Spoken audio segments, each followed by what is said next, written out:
Hope you like and subscribe to my video. Thank you. First put my wash. Today I'm using Chitrapat paper. I'm going to try it out for the first time myself. It's 440 GSM. It's a rough paper. I heard it's very good. Most artists use this paper. In India, most artists. It's very economical. 7 by 10. Okay, now I will randomly put colors on my painting. I would like to wet my watercolors as usual so that I can use it. Have the water texture in it more often. Now, as I showed you the photo, this portion is light, this portion is darker, and this portion is dark. So I will just randomly put colors. I think I like this shade, or probably very light on this area, very little. I can use a little bit of burnt sienna here and there. It's okay. We can put a little orange, we can put a little brown, we can even go for a little blue maybe. This portion is darker, so I can definitely go dark in this side. Just put a lot of color here.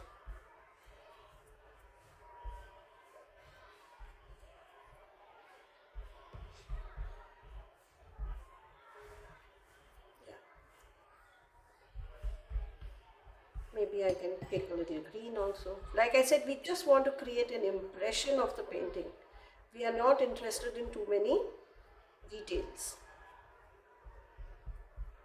So let this have its own effect. Here it is very dark, so I'll put this verdin green, I'll put a little sap green, I can put a little verdin here. So I'll just have a lot of different shades in my painting.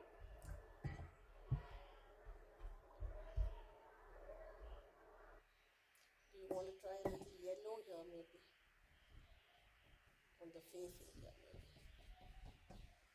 It's a little muddy. This yellow.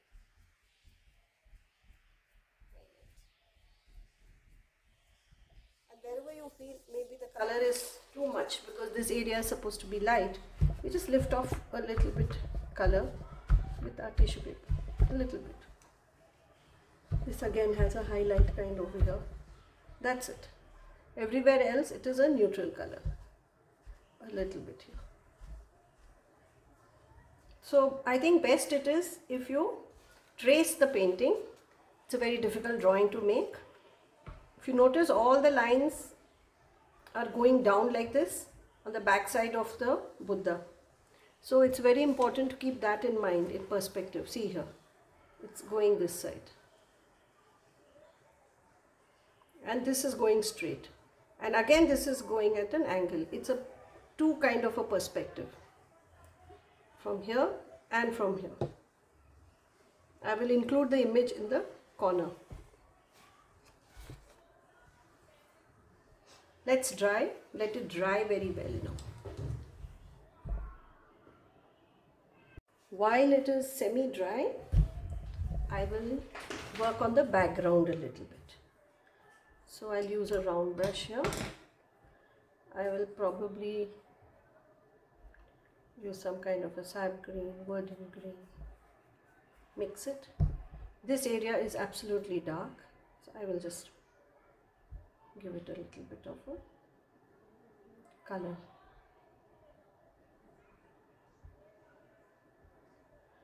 So I'm kind of marking that area where it is dark. Okay, put more color here. Later we may go even darker. For now, this is the, we have to build up the color. Remember always to build up the color. Now this portion is again dark, exactly around here,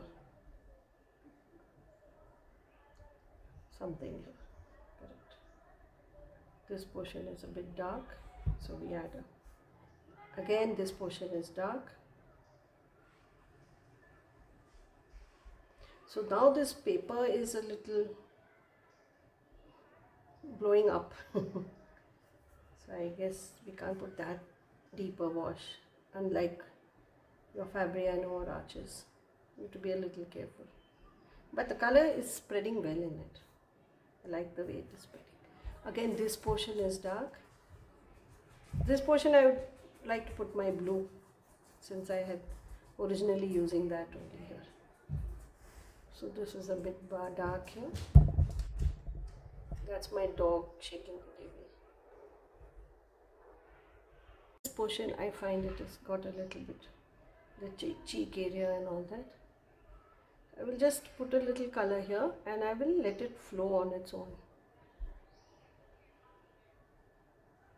This portion has a shadow kind of a thing. Eyes maybe a little bit. This nose area.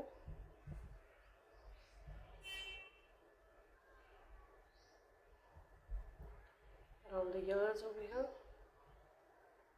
Then where else can we work on that? Here, all these lines. Just put a little bit of a dark color. Wherever we have made these lines, because that is where the stone has broken, you know.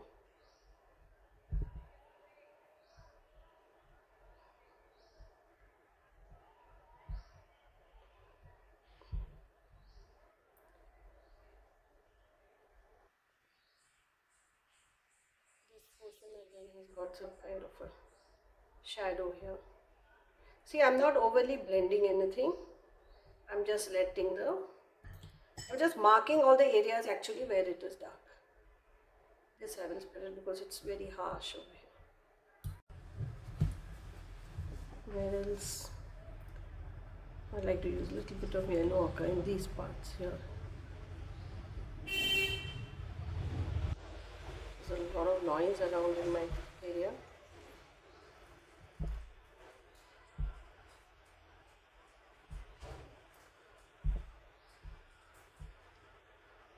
It's literally I'm kind of doing an outline to it. That's it. Wherever I had marked it, I'm very gently doing it. I'm not forcing it.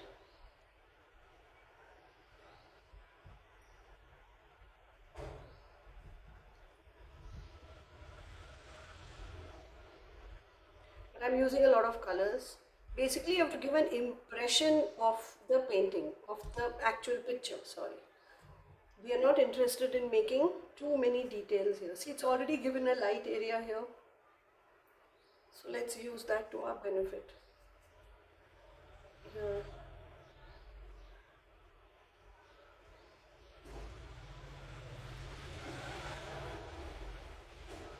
And as it's drying, the lines are getting stronger and stronger. It's a nice paper.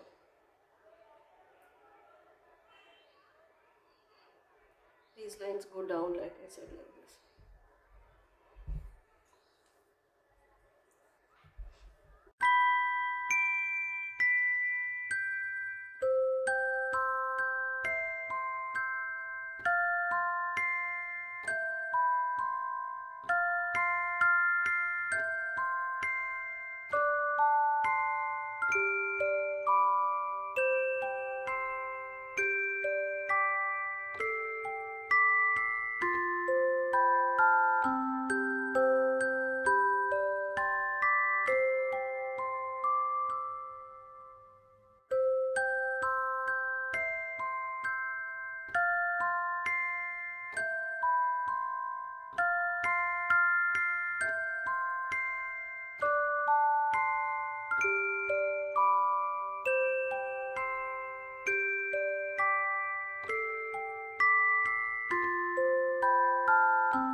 use Pines Grey. Let's introduce our grey.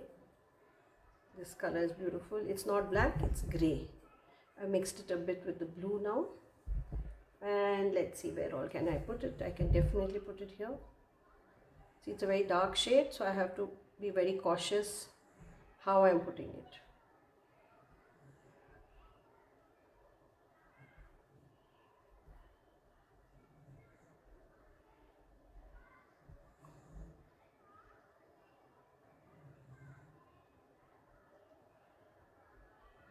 I'm leaving some lighter shades. Generally, I'm going all out dark here. This corner is also very dark.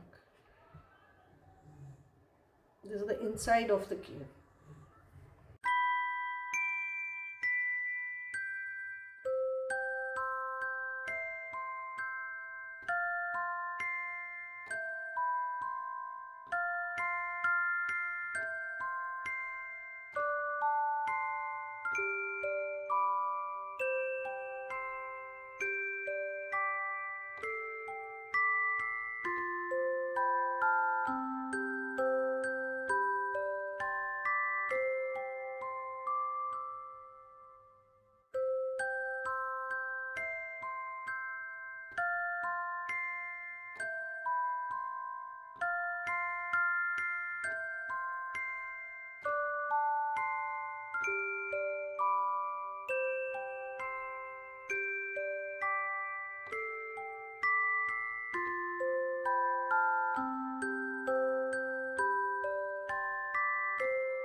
So let's again go back to the background.